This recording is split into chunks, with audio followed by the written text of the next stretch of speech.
سورة البقرة من داوم عليها يجد السرور في حياته، ومن دخلت في حياته بركة سورة البقرة انشرح صدره، وتقوى بدنه، وكثر ماله، وصلحت نفسه وذريته، لأنه كلام الله عز وجل.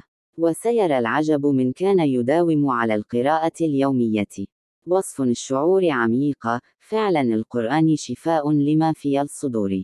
أما سورة البقرة أنا أرى بأنها حياة لمن لا حياة له، وأحس بشعور السكينة بروحي مهما كانت شكل أيامي وثقلها، إلا أن في مكان صغير لهذا شعور الحمد لله.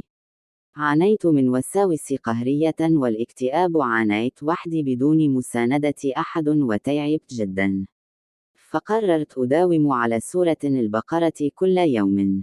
إن الوساوس اختفت والاكتئاب اختفى بفضل الله، ثم بفضل المداومة على سورة البقرة. كل ما يهجم علي مشاعر سلبية وأحاسيس قهرية أروح أقرأ سورة البقرة وبرتاح. داومت على قراءتها يوميا مع صلاة الوتر والاستغفار، وكنت أدعي ربي بشيء أحلم فيه من فترة وكان بالنسبة لي مستحيل.